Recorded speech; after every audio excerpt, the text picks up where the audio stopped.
I'm Linda Baker, the Learning Director at the Center for Research and Education on Violence Against Women and Children.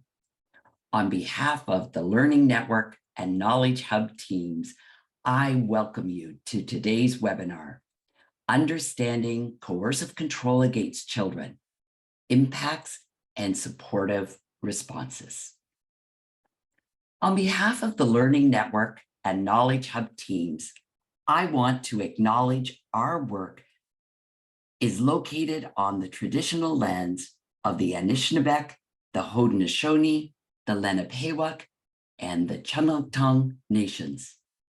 These lands are connected with the London Township and Sombra Treaties of 1796 and the Dish with One Spoon Covenant wampum. We make this acknowledgement to counter the doctrine of discovery and recognize Indigenous land and sovereignty. We also recognize that many Black people were violently displaced to Canada through settler colonialism and slavery. We will continue to work collaboratively with communities to challenge colonialism, anti-Black racism, and further forms of oppression that remain pervasive in Canada and that result in disproportionate impacts of gender-based violence on oppressed communities. I am so pleased to introduce today's presenters, and I encourage everyone to look at their fuller bios on our website. Dr. Emma Katz is an internationally renowned expert in domestic abuse and coercive control, whose work has influenced legislation in the UK and overseas. Dr. Katz's book, Coercive Control in Children's and Mothers' Lives, is described as a pioneering work that will change how we understand and respond to children's experience of domestic abuse. Catherine Lawler has over 30 years' experience of directly supporting children and families experiencing domestic abuse and coercive control in the UK. She is a certified trauma practitioner and currently works as a safeguarding training consultant. Catherine Lawler is a published author of 3 books on domestic abuse and coercive control, 1 for professionals and 2 for children, Floss and the Boss and Luna Little Legs. Without further delay, I'm going to invite Dr. Emma Katz to begin the presentation. Thank you so much for that welcome. I'm delighted to be with you here today. And I'm told that my skin is looking a little bit of an unusual color. It's because it's the evening for me here, and it's just the impact of the artificial light. But don't worry, I'm not sickly or anything. I'm fine. Yeah, today we're going to look at coercive control and its impacts on children. And you can see I put my contact details here. Feel free to email me. Please do follow me on Twitter if you don't already. I have a thriving Twitter account which has just reached 20,000 followers and regularly talks about domestic abuse in many different ways. And I also have an Instagram that is just getting off the ground as well. So do feel free to follow me on either of those channels. And yes, my book, Coercive Control in Children's and Mothers' Lives, was published by Oxford University Press this year. It's the first book ever published on children and coercive control from an academic. And it turns the focus to perpetrators and the ways that they abuse their children as well as their partners. It demonstrates how it is the coercive controller's actions that are directly harming the child's world, their experience of life, and what they can and cannot do each day. It shows positive outcomes for mothers and children during the post-abuse recovery process, where mothers and children who received timely and appropriate supports were able to build new family lives based on reciprocal care and mutual respect. And it calls for children and their survivor parents to be seen as co-victims and co-survivors. So let's start by explaining coercive control in a little more depth. Coercive control involves situations where somebody subjects another person or persons to persistent and wide-ranging controlling behaviour over a long period of time and makes it clear that if they stand up for themselves, the perpetrator is going to punish them. So the perpetrator sets up a situation of do what I say or else. The punishment that the perpetrator may impose if you stand up for yourself, if you don't comply with their control, may be violence, but it might not be violence. It's not always violence. But whatever it is, it will be something that the abuser knows that the victim dreads. Cruel verbal put-downs, perhaps, hurting their loved ones, perhaps coercing them into unwanted forms of sexual activity, or economically abusing them. By repeatedly punishing the victim for non-compliance, the perpetrator intends to demoralize and terrorize the victim into a state of permanent obedience. Not all intimate partner violence, domestic violence, family violence, domestic abuse involves coercive control. Coercive control is a particularly severe and serious strand of abuse. It causes high levels of harm, and it is a key risk factor for intimate partner femicide. So not every situation where a couple is having difficulty or where there's been some violence is a situation of coercive control. But wherever coercive control is present, we need to be extremely concerned about that because it's very severe and serious and it causes high levels of harm, and it's a key risk factor for femicide. Coercive control is mostly, but not always, male perpetrated. So, for example, in England and Wales, coercive control has been a criminal offence for the last few years, and 97% of those convicted in the most recent year we had data for were male, 97% male. And in the general population, the figures might be slightly different than that, but it's predominantly male perpetrated, predominantly females who are victims and survivors, and their children who are victims and survivors. But it's also important to mention that it is possible for males to be victims and survivors as well, and people can be victims and survivors both in heterosexual and in LGBT+ relationships. But for the most part, we are talking about a crime that is perpetrated by males against their female intimate partners and children.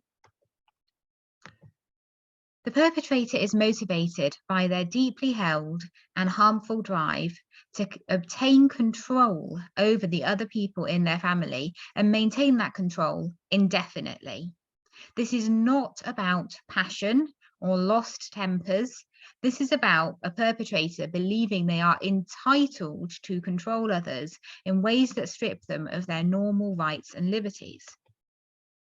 For perpetrators, the drive to control is so strong, it tends to dominate their whole life. Much of their time is spent pursuing, upholding, and enjoying the control that they seek, and developing a positive public reputation that will reduce the likelihood that anyone will ever believe or rally around the victims, should the victims come forward and ask for help. So all that time the perpetrator spends both online and offline creating a positive image of themselves, that is part of their strategy to be able to maintain control. The impacts on the family will include fear, confusion, self-doubt and self-blame. The victims and survivors will often go through a long period of wondering whether they're to blame, of doubting their own perceptions of how bad this is and what's happening, of questioning themselves and thinking, maybe if I just behave differently, things would be better.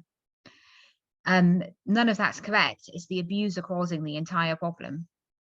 There'll be low self-esteem, trauma, possibly PTSD, depression, anxiety, physical illness, deprivation, economic deprivation, social deprivation, the feeling of always walking on eggshells, trying to please the perpetrator, and not being able to exercise self-determination over key areas of their lives, where they can go, how long they can spend there, who they can talk to, how they can appear, what opinions they can express. There may also be attempts from victims to fight back, to resist, to speak the truth about what is happening, and to protect themselves and other victims in the family from further harm. Here you can see the image of the Terrible Toolbox, and imagine that each one of these tools is a tactic that the perpetrator is using to achieve the goal that they've set themselves, to get control, to keep the victim in a state of terror, submissiveness, absolute obedience. Imagine that the control of time and movement that the perpetrator imposes and their micromanaging of the victim's everyday life and self-expression is the hammer. Imagine that the emotional and psychological abuse against the victim and against their loved ones, including perhaps psychological abuse against pets, is the screwdriver. The manipulation of the victim, including through periods of strategic niceness, is the wrench.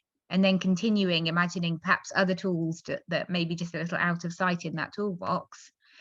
There may also be sexual coerciveness, rape, paranoia about infidelity, intimate image and video abuse, reproductive coercion, and harming the victim's ability to protect their sexual health.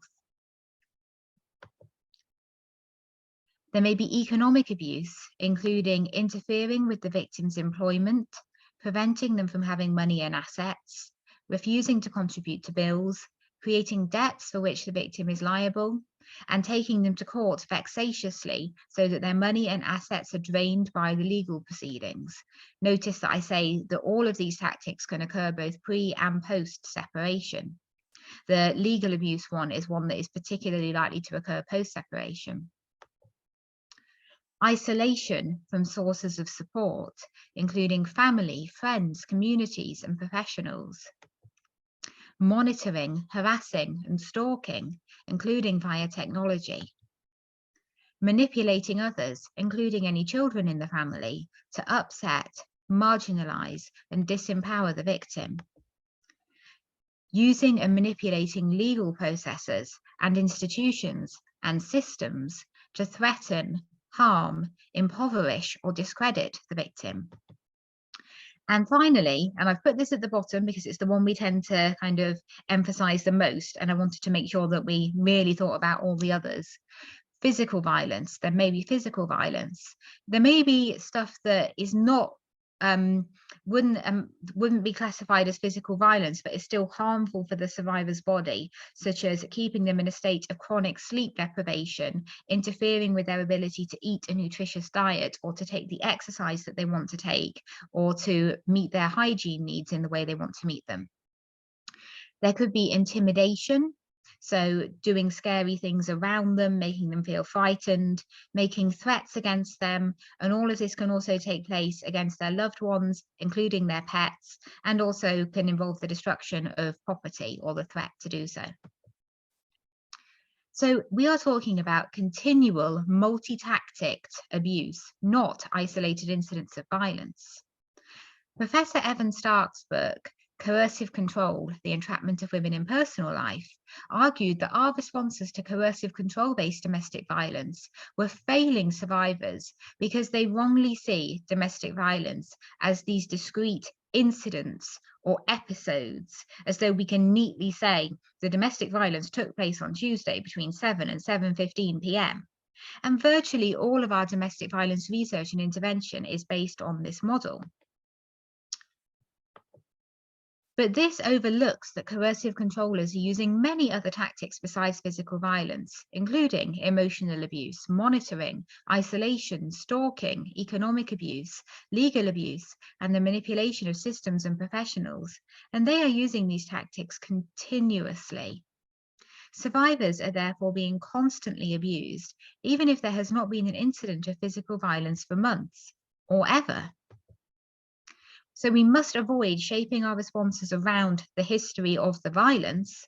We must avoid assuming that the abuse is now over because the last incident of violence was not recent. Instead, we must look more comprehensively at all the tactics the coercively controlling abuser is using. And I just want to mention here DARVO, because it's so important to be aware of DARVO. When a survivor attempts to break free, when they raise concerns about the abuse and seek safety for themselves and their family members, the perpetrator typically responds by justifying, minimizing, or outright denying their abusive behavior, and by attempting to turn the blame on the survivor by making counter accusations against them. Common counter-accusations from the perpetrator in these circumstances include that the survivor has caused the children to dislike the perpetrator and has alienated the children from the perpetrator, that the survivor is crazy in some way, or that the survivor is the violent and abusive one. This tactic is known as DARVO, deny the abuse, then attack the credibility and character of the survivor, and reverse the narrative about who is the victim and who is the offender, and also about who is the abusive parent and who is the safe parent for the children. Children are not only harmed by witnessing or being exposed to incidents of physical violence. Children are harmed by the whole regime of coercive control that the perpetrator is imposing on their family. The life of everyone within the family is greatly distorted and damaged by the regime of coercive control that the perpetrator is imposing due to their drive and determination to assert and maintain control. This is the case both pre and post separation of the parents or divorce of the parents. Family life becomes distorted, and children's and mothers' ordinary behaviours and liberties become limited and shrunken in harmful and distressing ways. Children's and adults' experiences of coercive control are so similar that children can best be understood as co-victims and co-survivors. Every tactic of coercive control harms children too, and now I'm going to draw on some quotes from mothers and children explaining how the coercive control pre-separation was harming the children too. And then in the next slide, we'll look at the post-separation harms. This is quite heavy going stuff, so if you need to step away and stop listening, then that's okay. Please look after yourself. When Mum was giving me attention, he'd tell her to go over to him, so she'd have to leave me to play by myself. I would be sort of quiet. I didn't shout out or run around. The kids couldn't have any friends round because he'd kick off or something. Kids' parties were another problem because he'd be accusing me of trying to have sexual relations with one of the dads, so parties were out of the question. We couldn't do any after-school clubs because he insisted I had to be back home by a certain time, and the clubs finished after that time. Me and the kids weren't allowed to go round to see their grandparents. He'd tell us, me and my son, that we couldn't touch the food in the fridge, that we weren't allowed to eat. He'd lock us in the house a lot of the time, so we couldn't get out. If I wanted to go shopping, then I had to take a speaking child with me, and he would ask them where we'd been and what we'd been doing. My son wouldn't do things like make his own sandwich. He'd be too scared of doing it wrong. It got to the point where the kids were talking to me like dirt and ignoring everything I said because that's all they saw from their dad. It was so stressful. Anything I said to the kids, he would override on purpose. I was nothing in that house. Once I got home a few minutes late, he started banging my head against the wall, calling me all these names, saying, "Where have you been, you bitch?" And my daughter Shannon was just shaking like mad and crying. And then post-separation, again, every tactic that the coercive controller is using is harming the children too. He used to bring some other men and try and break into the house, and me and my brothers feared for our lives because he used to smack on the doors, and I used to hide. My dad's injunction ran out. He kept turning up at the house. Then he wrote something on the back door. He wrote, "Dead bitch." And my mum tried to get it removed before we could see it, but I saw it before it got removed. During our family court-ordered weekend visits to see him, he'd say, "Oh, your mum makes me cry. Your mum makes me do this stuff. I can't see you because of your mum." He paints such a bad picture of her. He blamed her and us for everything. I felt very small and bad. After our weekend visits with our father, my sister Zoe would be off school most Mondays because she felt so ill. She was on the sofa being held by mum and crying. I just felt so drained, and I felt like crying all the time. And this is from 14-year-old Grace. Remember this one because we'll come back to 14-year-old Grace's story a little later. The first time I pressed charges, he got a few months for battery, and then he got let out after just a few weeks. He started to stalk us. The children and I used to stay out the house and away from him for as long as possible. And then we'd come in, we'd lock the gate, pull the curtains across, lock all the doors, put the alarm on, and then go away upstairs. We would just live upstairs and then try to get out when we could.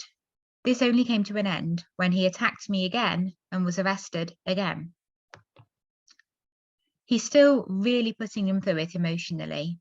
He told them that if we moved to our new house, then they would get shot and stabbed because that's what happens in our area, things like that. So he's still really hurting them emotionally. When they come back from contact visits, they're awful. Their behaviour is really bad, and normally I'm getting verbally attacked by my son who's having a go at me.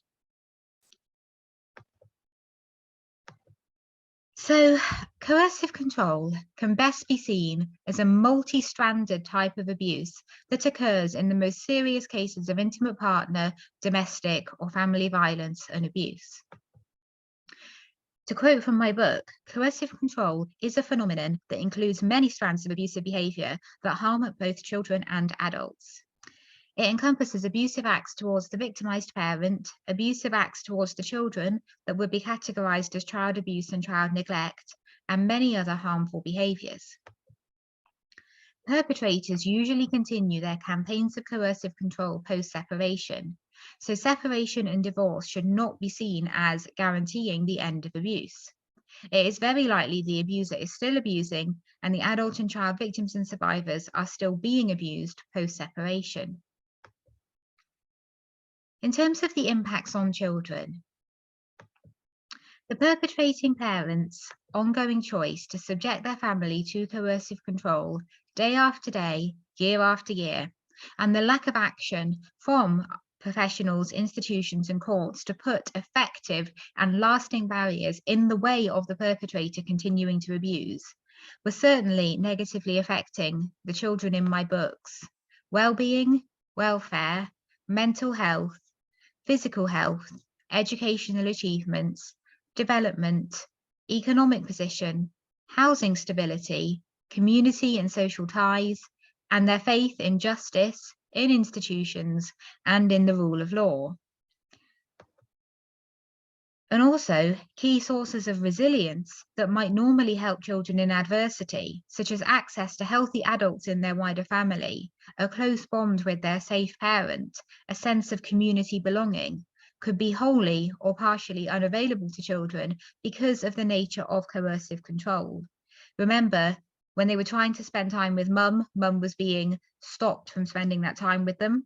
So in some cases, the close bond with their safe parent was not being allowed to form. In some cases, they weren't able to access the other adults in their wider family because of the way the perpetrator was isolating them, nor were they able to mix in the community for the same reason. In terms of children's relationships with their abusive fathers, how children felt about their abusive fathers depended on several factors, particularly how the father behaved towards the children and the extent to which his abusiveness was obvious or covert. Some children were very clear that their father was an abuser and that they very reasonably hated him. Others felt more confused and uncertain. Some longed for their father's love and attention, and some wholly aligned with their abusive father and were very hostile towards their survivor mother. So a very great range of responses. And I go into a lot more detail in my book as to what was causing those ranges of responses. But of particular note was exactly the way the father treated the children and the extent to which his abusiveness was obvious or covert. Proximity to perpetrators meant that children were living within the distorted version of reality that perpetrators create around themselves at all times, with harmful consequences for children. Imagine almost that the perpetrator emits a bubble of distorted reality that encompasses the space around them, and children are stuck within that bubble of distorted reality. Within this distorted version of reality, the norms around healthy emotional behavior were suspended. Children struggled to convert their own lived experiences into accurate assessments of what was happening around them, because obviously the abuser was constantly giving them a different narrative where the abuse was normal, the abuse was good, and the abuser was perfect. And the children were unable to express their authentic selves when within this bubble of the perpetrator's distorted reality, because their authentic self was not acceptable to the perpetrator. Part of recovering from coercive control involves children being able to break free from this. So remember I said to keep in mind 14-year-old Grace. Here she talks about breaking free. I stopped seeing him a couple of years ago. I've spoken to 2 counsellors. One gave me these exercises to help me see what Dad was doing, being emotionally abusive, and how people around me were trying to help me. That helped my confidence. After I stopped contact, I could just be me again, because before I had really low confidence and stuff. So I suppose I've come out of my shell a lot more, and I can talk to people more. And in this case, Grace was quite lucky that her father had rather let her go at this point, because if he had gone back to family court and said that he insisted that she keep seeing him, she would have probably been compelled to keep seeing him, especially if he claimed that he was a victim of parental alienation. So she was quite lucky she was able to stop contact. Not all children are able to. In terms of children's relationships with their siblings and their survivor mothers, these relationships could also be very variable, ranging from very close and supportive to very strained and distant, depending on exactly what had happened in each family. Post-separation from the abuser, the factors that did help to strengthen these relationships included being able to live a life that included minimal or no post-separation abuse. And achieving this usually required very limited or no ongoing contact between children and perpetrators, which again is often out of the survivor's hands because the family court will insist on that contact between children and perpetrators in many cases. Having a safe and suitable place to live and having sufficient money to live on, and having access to the psychological, emotional, and practical support they needed to recover from the psychological, emotional, physical, sexual, social, and/or economic harm that perpetrators had subjected them to, and having the support to build new lives. When timely and appropriate supports were available to survivors, and they weren't always, and when perpetrators were no longer a significant presence in their lives, long-term results could be transformational. As some of the children and mothers described, our new home may not be a mansion, but I like it here. I love it here. It's nice and cozy, it's just better, and it's the best. I think the recovery program that we did together did my son Bob the world of good. It sort of gave him an understanding so we could talk about things, like a common sort of bond. And it helped me as well because I knew that he got why things had happened. And we're at a stage now where the children understand what's happened and that it's not their fault or mine. Me and my brother and my mother just love life at the moment because then we were all dull and we didn't like life much. And now we're all happy we feel we can do anything we want. I'd say we're considerate of each other, we're sensitive to each other's feelings and emotions, and I'd say we have fun. So like I say, if the right supports were in place and the perpetrators were no longer a significant presence in their lives, really great things were possible. And it's so important that more survivors are able to get to this good place and that they have the assistance they need to get there. To conclude, coercive control, as we've seen, is a severe form of abuse, and perpetrators of coercive control cause high levels of harm. And I hope you've seen from these quotations from the mothers and the children who took part in my research and who are discussed in my book, that the children are harmed by so much more than just witnessing physical violence. All of the tactics of the perpetrator's abuse are harming the children. Coercive control perpetrating fathers tend to subject their children to coercive control in ways that directly and profoundly harm the children's day-to-day experiences of life. Mothers separating from fathers is unlikely to be enough by itself to make those children safe, as fathers tend to be determined to continue their coercive control post-separation. The problem lies within the perpetrator. Tackling the problem means tackling the perpetrator, holding them accountable, curbing their ability to continue abusing, and helping the adult and child victims and survivors to be safe. I mean really safe, not just safe on paper, not just safe because the family court has issued an order saying that they're safe, not just safe because someone's filled in a form and that form says they're safe, but actually so safe that you can ask them, how do you feel? And they will honestly be able to answer, we feel safe now. We feel safe, we feel free, we feel like we have control of our lives again. So this is my book, Coercive Control in Children's and Mothers' Lives. If you want to find out more about some of the topics I've touched on today, the book's 400 pages. I've only had 30 minutes, so this has been a whistle-stop tour of stuff that is talked about in a great deal more detail in the book. Thank you so much for listening. I'm Dr. Emma Katz, and as I say, feel free to follow me on Twitter, where I have a thriving Twitter account, and also on Instagram if you're an Instagrammer, and do feel free to email me as well. And these are the references that I used today. Thank you.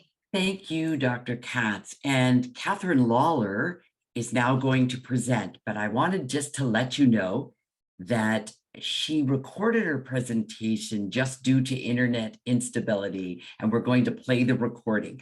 But I also want you to know that Catherine will be joining us live for the Q&A that will follow this recording.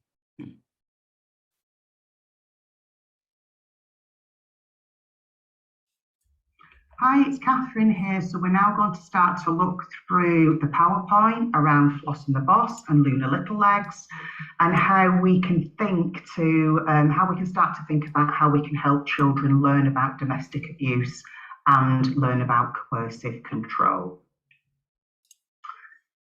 So as you can see here, the first slide very much looks at how direct work with very young children or any child, a young person, should have 3 phases. So we call it a trauma-informed approach. So the early phase, you'll be meeting the child, negotiating work with children, and that's the time where you make them feel safe and comfortable within your sessions. So I'm assuming you've all heard of fight and flight and freeze responses. They're known as the sympathetic nervous system kicking in. Our internal alarms, our internal sort of smoke alarm, smoke detector, however you term it.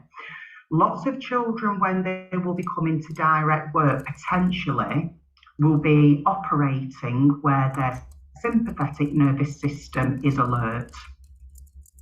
And let's think about why that may be. So you are a stranger to them. They're coming from a household that may feel scary and frightening and unsafe. They may have lots of things to say, but really worry about saying them.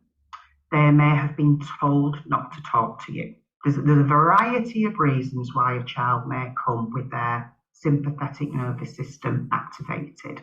You're also a stranger, and lots of children who live within houses where there's domestic abuse find difficulty trusting grown-ups because their model of some grown-ups, i.e. the perpetrator, would suggest to them internally that grown-ups can't be trusted. So what you want to do in your sessions in a trauma-informed approach is switch from sympathetic nervous system to parasympathetic nervous system. That's the opposite of fight and flight. So that's where a child is comfortable, trusts you, and feels that they can be open. And actually, you will turn that rapport building. So never go into direct work with the child, with worksheets about this and that, because that will probably exacerbate their nervous system, yeah? So you've got the early phase, which is your rapport building, getting to know them. Think about your environment, the room that you're taking children in. Where is it? Is it in the right building? Is it confidential? How does it look? Is it warm? Is it welcoming? And there is a concept, I don't know if you've heard of this concept, called biophilia. It's an oldie but a goodie, like most concepts. And it talks about our affinity with blue and green spaces. And I want you to think back to COVID when we were locked in. Everybody was desperate to get out, even if it was to go to the shop. Everybody was desperate to go into the garden. That's our internal biophilic response being triggered by being locked in. So when I was a therapist, my room would be full of plants, and I do kill plants, I have to say, so a lot of them were full, but that's all right. We get biophilic responses when we look at animals, so there were pictures of cute animals everywhere. So I really put thought into how that environment would look and feel for that child. So that's just a top tip. And then we've got the middle phase of direct work where you would be doing specific maybe pieces of work like reading Luna Little Legs or Floss and the Boss, and we'll look at that shortly. And then the end is just as important as the beginning. How do children know those sessions are ending, especially young children where counting or the concept of time may be difficult? And there's lots of simple ways we can help them with that. I used to have a jar with marbles in it. And every time a session finished, we took a marble out or something in it. And if it was safe for them to take home, they could take that home. So they can visually see the time going down with you. And children may build up a relationship and a connection with you. That's the aim of trauma-informed work at its best anyway. And we need to think about how we manage the process of children leaving our service. So let's think about that as a starter, and I will come back to that as we're sort of going through the presentation. Okay, so we're going to look at fear. So, excuse me, domestic abuse and coercive control is driven by fear. Fear is the one thing that makes people stay. Equally, fear is the one thing that makes people leave, yeah? So by keeping children and their mothers in a chronic state of fear, some perpetrators don't need to use violence at all. They may use it some of the time, but if perpetrators are scary individuals where people are constantly on the guard and worried and in a state of hypervigilance, if that child's smoke detector is constantly, switched on, perpetrators might not have to resort to physical violence, but I think you'll probably know that. And fear is a byproduct of domestic abuse. It's the thing that keeps it going. So generalized fear, so the normal fears we may have, we can deal with pretty easily. However, fear connected to trauma builds up incrementally. And children will often, as their mothers will do, try and predict, avoid, and potentially stop harm coming to them.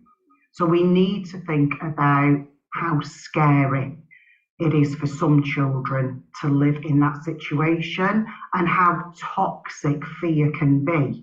Because if we think about when we're in a state of real fear or chronic fear, i.e. fear that is there all the time or keeps repeating itself, there are certain things that are going to happen in our bodies. There are certain chemicals that are going to be released that in the long term, if they are ever present, are really unhealthy for us. So fear is a key thing. When I worked as a therapist, it was a key question in a roundabout way that I would ask children and their mothers. So we all have fears. I am still terrified of spiders. When we are little, we might think there's a monster under bed, might be really scared of the dark. That's why we have a night light on. And that's okay. Excuse me, that's completely normal. However, as I've just stated, children who experience the world as a dangerous place and a threatening place are most likely to have that long-term activation response where, you know, there's cortisol, lots of other chemicals sort of washing their body. So their stress response system is ever present, and it can be really easily triggered. So you might have children in school where a teacher raises their voice or a door slams, something innocuous, and they really overreact to that stimuli, yeah, because they're constantly looking out for that stimuli. So you might term that hypervigilant. There's also a term hypovigilant. So I just want to take a second to concentrate on that. So a child might not externalize their distress, they may internalize it. So they may present as quiet, placid, studious even, eager to please. And often they are wrongly labelled as resilient. And that's because, and it's really similar when we are assessing domestic abuse, we look for the obvious, we look for the physical. So with domestic abuse, if there is a physical assault or physical behaviour, certainly in this country, in the UK, you will get a quick response, hopefully. If there's coercive control where that abuse will appear different and maybe more subtle and less tangible, a little bit like a hypovigilant child might seem well behaved, we seem to downgrade the risk to that or downgrade the effect of that. So that's just one thing to look out for. If a child is coming from a really scary home where there's lots of horrible stuff coming on, but if they appear not to be affected whatsoever, what is that about? And it may not be resilience, it may be, but it may not be. It may be that they are internalizing their distress, and on their window of tolerance, they are in a hypo, a low state. Okay? So attachment. And as you can see, the slide says what we already know. So we know that attachment is good for everybody. We know that if there was a different word for attachment, it would probably be safety, yeah? So babies are born with that innate need for safety. Usually mothers are the sort of carers at that time, breastfeeding, blah, blah, blah, even though dads will be involved in lots of other care for babies. But it's imperative that mothers attach with their children. And not being able to do that is distressing for baby, but it's equally distressing for mother also.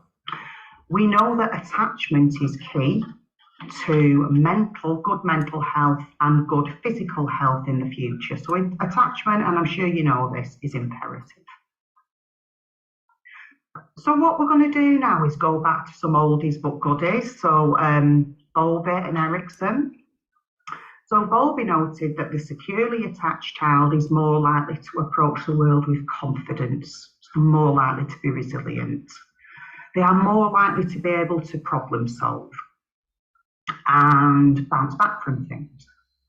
But for many children living with domestic abuse and coercive control, the adults in their life may not, or thinking about mothers may not be allowed to provide what we'd call consistent, attuned emotional responses for them. Hence, the attachment process may be distorted. Erickson talked about trust, and we talked about that, didn't we? We looked at that when we looked at trauma-informed sort of planning for your direct work. Consistency, continuity, and sameness of experience. So we all know sort of in childcare how rules and boundaries are important. This is a play on that. But let's think about domestic abuse and coercive control. By its very nature, it undermines all this. And children living in highly controlled or violent environments will feel that their home is unsafe, stressful, and unpredictable. So the perpetrating father or stepfather, whoever that person may be, by the very nature of their tactics, potentially can undermine that attachment process. And a lot of perpetrators will undermine that on purpose. That will be a tactic that they will use from the get-go. They will want to conquer and divide their family. So they are completely in control and in charge of all the dynamics within it. Okay. So attack on the child-parent relationship. So this is some research from Harm, who talks about, and I can really relate to this as a young person who grew up in a household like this, with a stepfather being the perpetrator. A catalogue of fathers' cruel and emotionally abusive behaviours towards them, destroying schoolwork. So mine was always, believe it or not, the dog is at your schoolwork. So I could never take my homework back into school, so I was always in trouble. And I could not tell them that I had done it, but then my stepfather had destroyed it, because then I would have been opening a can of worms and the secret to our house. And it was an unwritten rule in my house, you do not talk about what goes on at home. They might harm pets, and he harmed my dog. So my mum was abused, I was abused, and our dog Floss was abused. I call that sort of the pyramid, the triangle of abuse. He was very cleverly operating in the middle and abusing all of us, yeah? Children may not be allowed to speak to their mothers. So we're going right back to Bowlby and Erickson around trying to distort those connections children have with mothers, or distort attachments children have with mothers, and not allowing friends or other family members even to come to the house. Yeah, who wants somebody to come to your house when potentially something bad may happen? Some fathers, or stepfathers, I would argue, are shown to deliberately emotionally abuse the children and young people, just as they emotionally abuse the mothers, so humiliating them, ridiculing them, etc. A very big piece of research there. So we're now going to look at how children may exist within their families and what roles they may play, or what roles actually may be assigned to them. So we'll start with the mother's confidant. Excuse me. So the mother's confidant may have a good relationship with mum. So that's a protective factor. That's the thing we want to encourage children to have good dialogue and good relationships with their mothers. Children who are mothers' confidants may serve as a bit of a reality check for the mum. And this is where it can get slightly messy. So I was a mother's confidant. And when I think back now, I'm a grown up now, I didn't know this as a child. I must have been very challenging for my mum, because I used to say, why are we not leaving? Why are you letting him do this to us and our dog? This is out of order. Grandad said we can go, so-and-so said we can go. I didn't understand my mum's level of fear. And I didn't understand the consequences that she knew very, very well would happen if we left, because I was a child. So even though we would talk and I was her confidant and she was on occasion my confidant, I was probably a little bit unhelpful, and that did start to alter our relationship when I was a teenager. I became really angry at my mum, and probably in my mind was holding her accountable for things that she had absolutely no control over. And that's why it's really important, if you are knowledgeable and skilled, to facilitate conversations between mothers and their children, because we can't do it ourselves. We live in this stuff, but we don't know all of it. So the abuser's confidant. So that may be a child that's verbally or physically abusing their mother. The perpetrator may be encouraging them to do that. Children who I've worked with that have hurt the mums have said to me, if I didn't, he would, and he'd do it worse. And abuser's confidant. Sometimes, or often, the abuser will attempt to explain their justifications to that child and bring that child on board with their distorted and very abusive narrative. Abuser's assistant, again, I've just alluded to that, creeps into that, where maybe the physical and the emotional abuse might happen.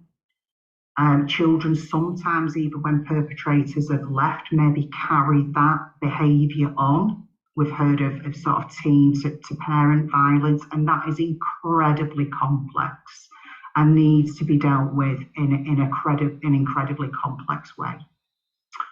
Then you may have the referee. So that's the child who's trying to predict if something's going to happen. Remember what we've said, these children have little sonars. They are really clever. They are listening out for danger, just as the grown-ups in that house will be. And they may perceive that something could happen that could trigger a violent incident. And what they'll do is they will try and diffuse that situation.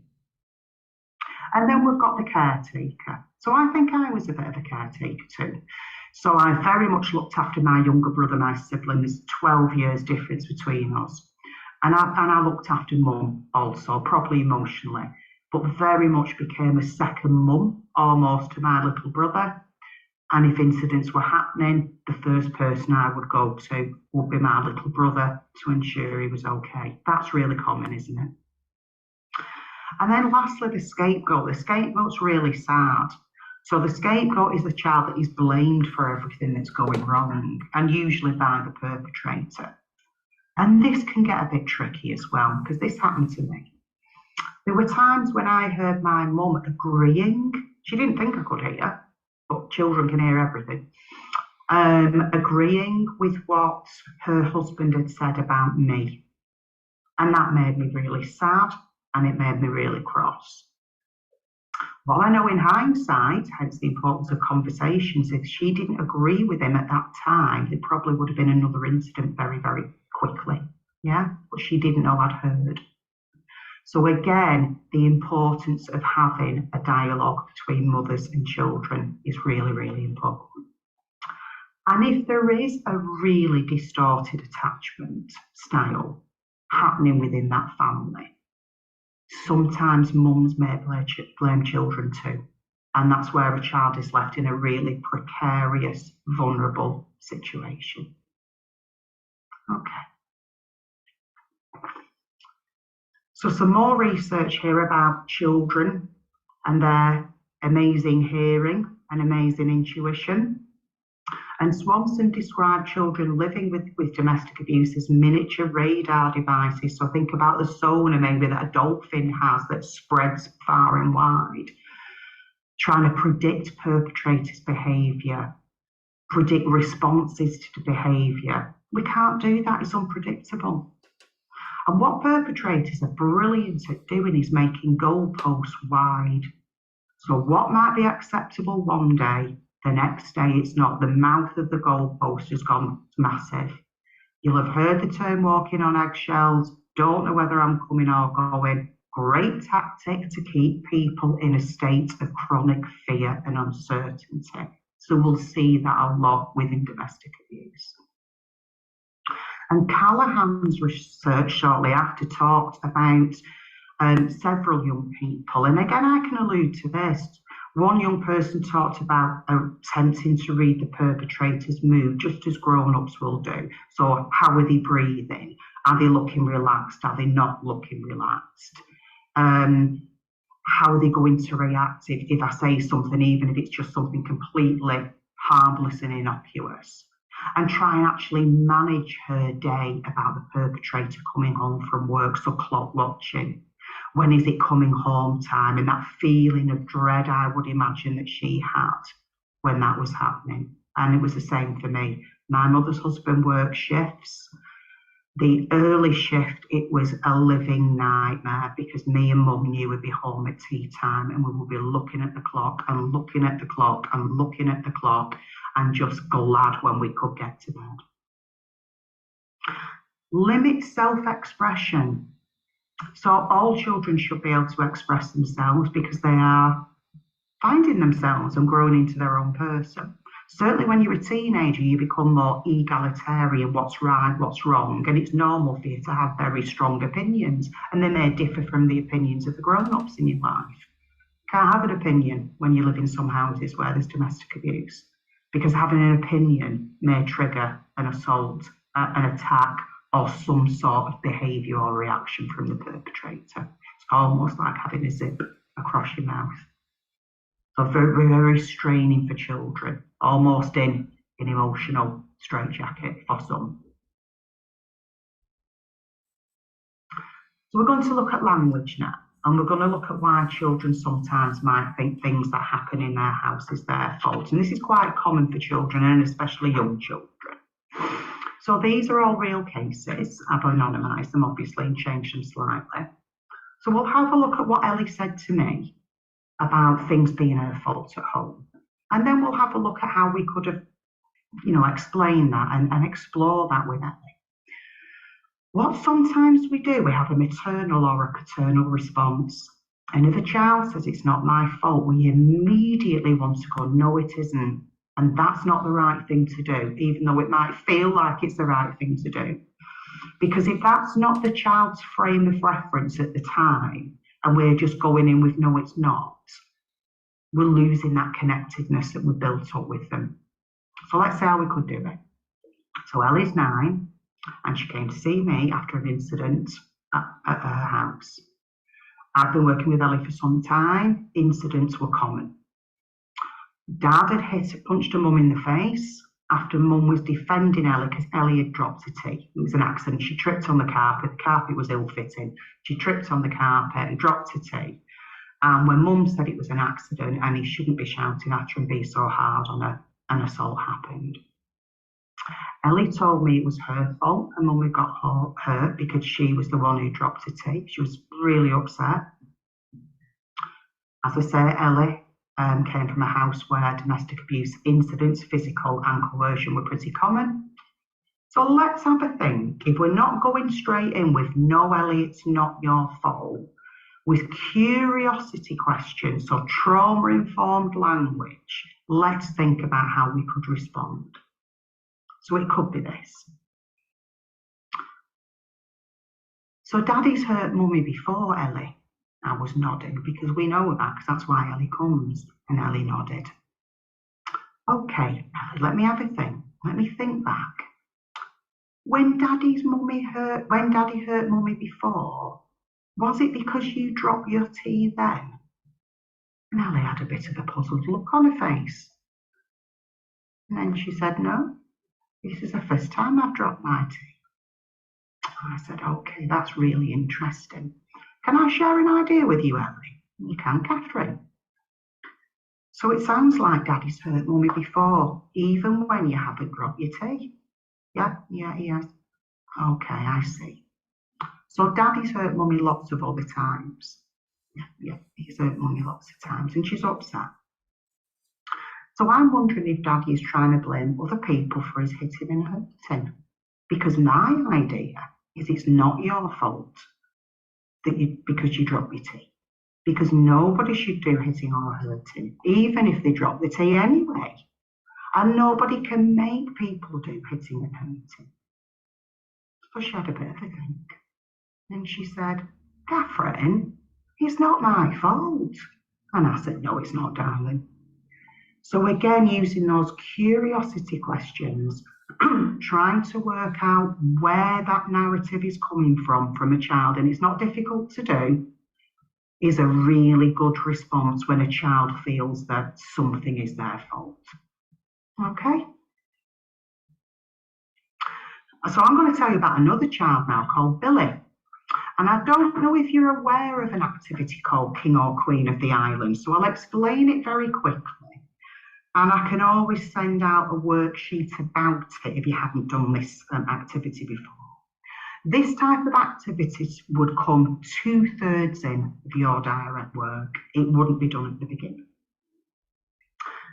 So King or Queen of the Island is a fantasy activity. Children can run wild with their fantasies. So you have a big island, as you can see in the middle, where children put things and people that they really care about and that they love and they want to be around every single day.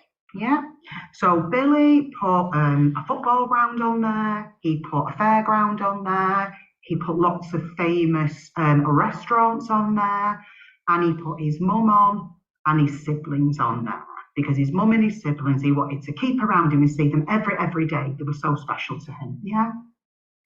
And then you have your little island. Now, your little island is nice as well. But the people who go on the little island, you might not want to see them every day. You might want to see them every other day, or just at the weekend, yeah? Or just in the day and not the weekend. So Billy had put schoolmates on there and other relatives, things that I did actually expect him to put on. And sometimes children will put things on that you don't expect, and that's fine, you explore that with them. And as you can see at the top, there's a teeny weeny island. And on the teeny weeny island, you put a person who you really do not want to see at all. Yeah, and there might be somebody that you don't like. There might be somebody that frightens you or gives you funny feelings in your tummy. You don't want them to be there. Billy's the same age as Ellie, by the way. And on the little island, you have shark-infested waters. You have sharks swimming around that little island. They can never get off. Yeah. And the children have an imaginary key. So as you can see, there's a little bridge from the big island to the little island, and they can open the gate every day and let in who they want, and then go on night, and they go back to the other islands. But on the small island, that person stays there all the time. Now, Billy was a genius because Billy asked me a question I didn't know the answer to, and it took me by surprise. And he said, Catherine, do sharks go to sleep? Now, I don't know if they do, I'll be honest. And I had to tell Billy that. I said, Billy, that's a really interesting question. And I don't know if sharks go to sleep, but I could try and find out. And he's a bit quiet. So tell me what you're thinking. And he said, Catherine, if sharks go to sleep, my dad could get that off the island. And he could swim over to our island and he could get us like he got us before. Dad was due to come out of prison, by the way. And I said, Billy, that's amazing. I didn't even think of that about the island because I didn't think about sharks going to sleep. What would you like to do? He said, I'm going to build an army. I said, come on, let's crack on then. So in the playroom, he found some toy soldiers and he basically fortified the outside ring of his island. So if the sharks did go to sleep, his dad wouldn't be able to get off and come and get them. Now, just by using that activity, Billy didn't need to use the word frightened, fear. He didn't have to tell me he was scared of his dad. Sometimes children can't use these sentences or can't find the right word. Some can, some can't. But by telling me that, he told me a lot. He told me a great deal. And what Billy was doing was risk assessing in its purest form, wasn't it? He was really thinking. When we look about harms research about trying to predict behaviour, that is exactly what this little boy was doing. And that is one activity that has stuck in my mind for years. So King or Queen of the Island, good activity to do 3/4 way through your therapeutic work or your direct work. So we're going on to Floss and the Boss now. So these are the covers of my first storybook. So that actually is my dog. She was a Samoyed. And Floss is based on my lived experience as a child living in a domestic abuse situation. So we've said the abuse of animals and people is often intertwined. It's another extension of a power and control tactic and a very, very twisted way to be able to distress someone and make them compliant and scared. So as I say, Floss is from my family. Within Floss, we do talk about some of the commonalities that children within the storybook that children may experience who are living with domestic abuse. But I think it's important to remember we're all individual and we will all respond uniquely, yeah? But there are some commonalities. So every case won't be the same. Siblings' responses won't be the same. I've worked with twins and their responses have not been the same. It's a very simple storybook and it was meant to be simple. And the ending reflects many children's experiences, that many children remain at home. They don't go into refuge, safe accommodation, or they're not removed by agencies. Many children do stay at home. So within Floss, same as my second book, Luna, you've got a storybook and a professional guide. And the professional guide will show you how to use that book safely with that child. It will give you lots of information about domestic abuse and coercive control. And this book actually is just about coercive control. And it will also give you lots of activities that you can do with children to build on the story. And when you're doing that, if you do purchase this book, remember the stages, trauma-informed stages of work. So one of the things you can do from Floss is do an eco map. So an eco map is basically just a way that we would assess attachments or sort of connections with children. And typically the concentric circles, you'll probably all know this, where the child will be in the middle or Floss will be in the middle. So the third person work is less intense with children. And I would always do it in the third person and then at some stage have a first person conversation with a child potentially. But just some open questions once the children have placed people that they really like near them and people less so further away. We can say, well, tell me about this person or this figure here. So we could say, where would Floss have put Boss maybe? Tell me, why do you think Floss would have put Boss there? Why would Floss have put Mummy there? Why would Floss have put her best friend Houdini the hamster there? Okay. So what's Houdini the hamster feeling like when Boss locks him in a cage and he can't play with Floss anymore? What would this figure say to that figure? So other than just doing a generalised connection map or eco map, whatever you call them, it may be something different. Think about those curiosity questions and how you could extend that narrative with a child. Again, sort of 3/4 of the way through your work, halfway through your work actually, possibly. Both the books I've written you can use to safety plan with children, but again, the third person would probably be the best start. So where could Floss go in her house when Boss is being scary? And what I do have when I train people in using these books is a little tiny kennel with little tiny dogs in that the children can use. What could she do while she's there? Because what we forget when we safety plan with children, we talk about them, rightly so, not being in the same room. Yeah. What we forget is when they're in a different room, they are going to hear everything and their imagination will go wild. They're not actually seeing the assault, but they will be creating the assault in their mind. So emotionally, they're incredibly vulnerable. And what we tend not to do is help them with that experience after. Yeah, it's normally go to another room, blah, blah, blah, but we don't give them advice on what to do when they're there. We don't give them advice about how they experience that situation. We don't encourage them to have conversations with the mums after situations in a safe place about that experience and how the child experienced it in another room. So these are things that we can do. And again, from Floss's story, we can look at when she had her oh feelings or her wobbly feelings in her tummy, who else she could have gone to for help or to talk to for that emotional help or for a cuddle. Cuddles are brilliant, yeah. Cuddles release happy chemicals. Children who live in domestics sometimes are not cuddled enough. We need cuddling. So again, you can have all those questions with children, young children that you're working with through Floss's storybook.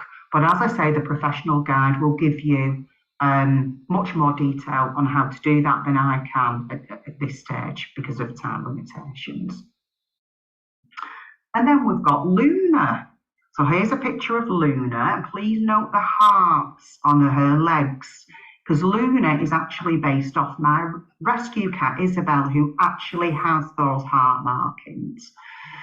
So the reason for Luna was slightly different than Floss. Luna is much more therapeutic. This is much more of a one-to-one book. Floss you could read to a class of children just to look at general safety if you wanted to. But Luna's got 3 endings. Because again, what I wanted to do with my books is make sure that they mirrored children's actual experiences. So the 3 endings of Luna are, she stays at home, as many children do. She goes to a cat refuge, or you may call it a shelter, and then onto her own home with mummy.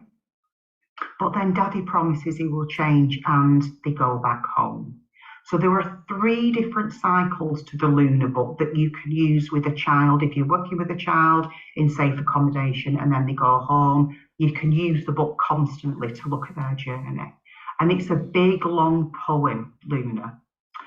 And again, you get that professional guide to show you, because this is much more of a therapeutic book, how to use that with children and different types of activities that you can extend on with them. So one of those activities is Luna's brain as a superpower, a little bit like Billy's brain was a superpower. And what you can do with Luna, and I use little cat puppets, is I've used grizzly bear. I would normally say tiger or lion, but I was thinking of Canada and I thought, I'm sure you have bears in Canada, so I'm going to change it to grizzly bear. So Luna's walking in a wood and it's all beautiful and there's lots of trees and it's lovely and she's having a nice time and her little legs are all relaxed and she's feeling happy. But then suddenly, round a corner, she is face to face with a big grizzly bear. So what you will find in the professional guide is photocopiable sheets you can pull out. So you could ask, you don't have to, you could ask a child to draw on Luna's body what she might be feeling and where. And normally they'll probably draw in the tummy or around the heart area. So beating heart, tummy's going all wobbly, maybe going hot and prickly, maybe being cold and scared. And then you might say in the third person, what would Luna do? And the child might say she should run away, or she might fight him, or she should try and hide. And then from that activity, you can in very simple words, because we're looking at young children, explain science to them. And how I tend to do that is talk about a onesie. So you put a hood up on a onesie, so that means your top bit, your head and your brain is connected to your body. So your brain and your body are dead clever, they talk to each other and they tell you, run, run, run, this feels scary, or hide, hide, hide, this feels scary.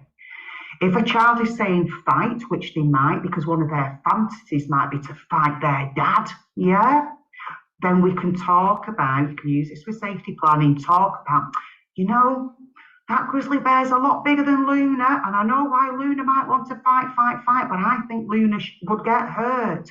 Maybe hiding, maybe running, just for now, will be better and safer for Luna. And then what you can do is compliment the child, because they'll have come up with Luna's coping strategies. And you can say, goodness me, I think your brain's a bit of a superpower as well. Those things that you've come up with for Luna there are so clever. Well done. Then again, you may want to go into the first person at some point about if something frightening happens, because you've got Luna's picture, heart beating, tummy going, bum, bum, bum, bum, bum, legs going wobbly. Then you might relate that to the child at a later date and look at their individual safety plan, but do Luna first in the third person. So just some ideas of activities before we finish that are in the professional guide for Luna. There are some little paw prints that you can cut out and laminate if you want to, if children have gone back and forth to different places to look at, you know, Luna's little paws are going back here, how is she feeling, how do you feel? Mindfulness exercises, just general ones, are brilliant for children that are hypervigilant or very stressed, because the body gets very little time to relax when you are on high alert. Butterfly hugs, I don't know if you've heard of them, and I'll try and show you them now. It's basically where you cross your arms and sort of pat yourself, but again, the instructions are in Luna's guide. Blowing bubbles, because that can regulate your breathing, so I would always have bubbles if I was wherever I was going or whoever was coming to me. And there is an activity where you can look at breathing activities, a photocopyable all around Luna's paw. So again, the professional guides give you much more rich information about how you can extend on that work. And finally, when we're thinking about children sort of moving to refuges or places of safety, sometimes as professionals, what we do is we have that massive sigh of relief and we think, thank goodness they're in a safe place, and quite right to think that. So when we're thinking about refuges, shelters or other places, they are brilliant at what they're doing. There should be more of them. They should be funded better. What they can't always do because of funding is provide psychological safety. So what we do know is trauma and trauma responses, just because you go into a physical safe place doesn't go, because your brain's hardwired to behave that way. It can take some time, up to a couple of years for some children, yeah? And what we might say by default, this is a bit like the blame question is, isn't this good because you're in a safe place? But what we forget is the loss that some children experience by moving to a different place. So loss of friends, loss of family, loss of objects, loss of identity, even if they're moving to a different area. So we can slip into a denial message, denying a child's feelings of loss and sadness. And Luna's story covers this, because it's better that you're in a safe place. Trauma-informed language. So Cookie, Ringo and Mittens are Luna's little friends in her story, and she really misses them when she goes to refuge. So what we could say to Luna or to the children is, it sounds like Luna is really missing Ringo, Cookie and Mittens, because they were her special friends and they were so special to her, and she couldn't see them anymore. And I'd love to know more about Luna, about Ringo, Cookie and Mittens. I wonder if our Luna puppet can tell us. Then again, you can lead on to that first person conversation about who a child feels that they've left behind. And you can get a little backpack, or you can get a little backpack for a puppet. If you're getting a little bit of a backpack for a child, you could fill it very gently with some stones so the child can feel the heaviness of some of the things they're experiencing. And then what we could talk about is we could label the stones a child could draw or write on what these horrible feelings are in the backpack. And then we can acknowledge them and validate them. But we can also look at what we could do to take some of those stones out and put something a little bit lighter in, so children are feeling that, you know, that their load is a little bit lighter. So you can use a backpack with a child, or you can get a mini one, put it on a puppet or a doll, and fill it with things that at first Luna experiences that may not be nice. Think about nice things and then do it for the child in the first person. So hopefully, as I say, I could spend all day talking about these books, but I can't. Hopefully that's just give you a flavour of some of the activities from Luna and Floss that you could do, and just some food for thought about communicating with children within your direct work sessions. So the last slide here is questions. So this is a recording. So when we are doing it live, I will be open, hopefully, to be able to answer any questions that you may have, or that this information is generated. Thank you for your time. Thank you, Catherine. And we're so pleased that both Emma and Catherine are with us live for this question and answer. And my colleague, Annalise Stratman, is joining me. And we've sort of organized some of the questions, and we're only going to have time for about 2 questions for each of our presenters. And I would like to start with a question for Dr. Katz, and then Annalise will follow with one for Catherine. So when legislation happens so that coercive control is criminalized, like it has been in the UK, people worry that that may create an opportunity for a partner who uses coercive control to manipulate and actually use it against the survivor in ways that may not have been open to that person before. And just wondered, Dr. Katz, if you could comment on the experience in the UK and your thoughts about that question.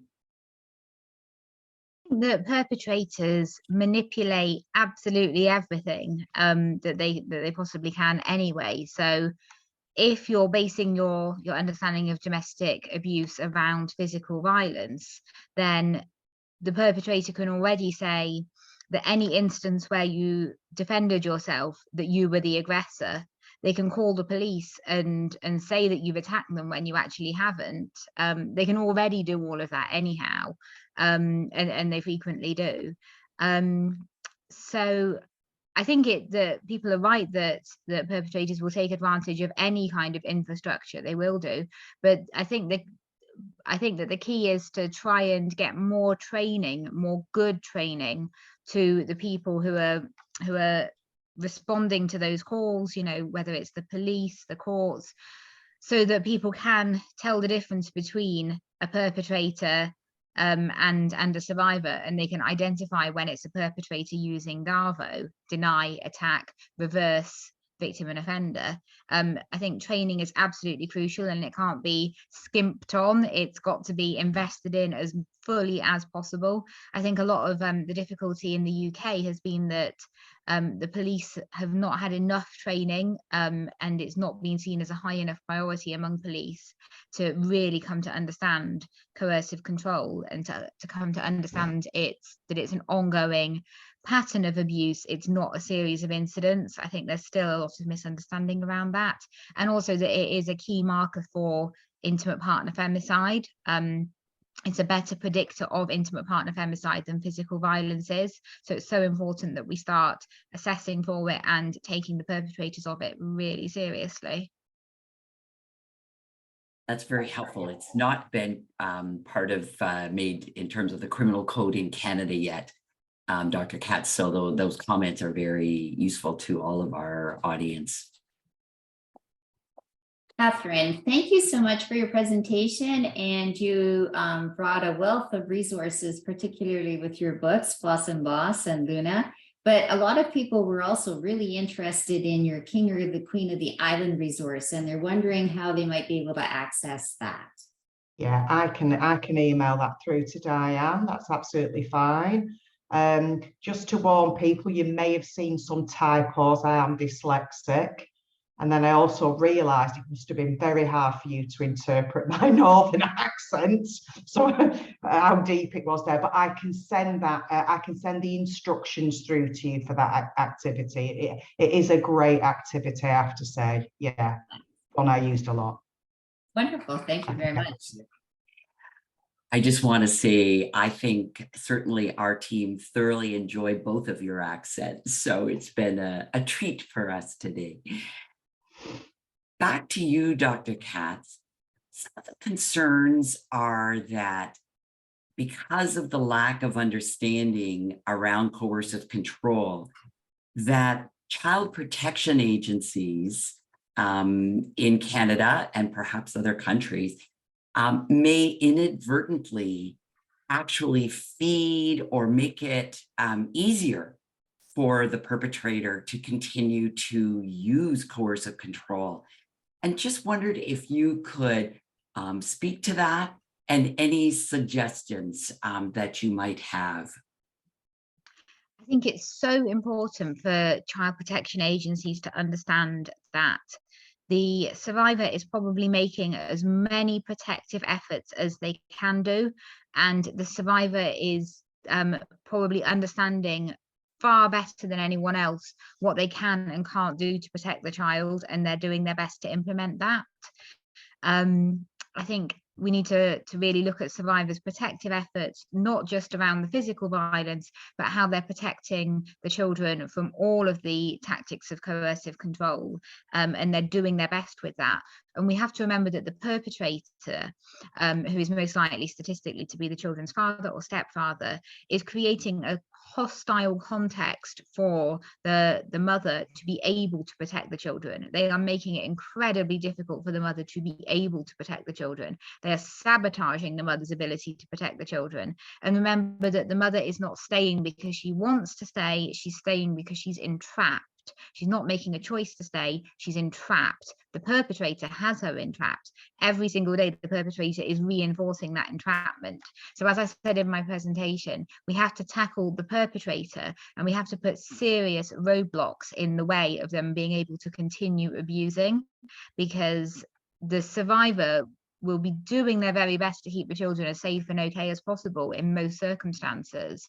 Most survivors do that, and most of them do it as well as they can. But what they can do is going to be so limited by the perpetrator's determination to keep abusing in ways that harm the children. So I think it's, again, through training, it's so important to reinforce this message to anyone involved in child protection.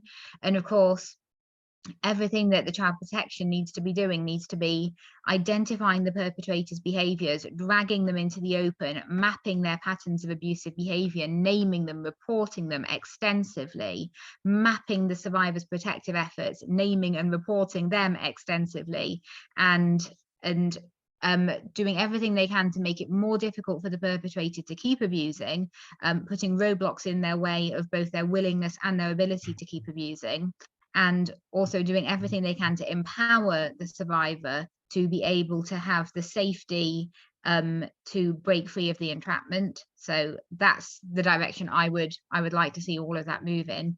And I know that we're not always doing it that way. Sometimes we come in very victim blaming with the survivor. We hardly look at the perpetrator's behavior at all. I think that's really the wrong approach.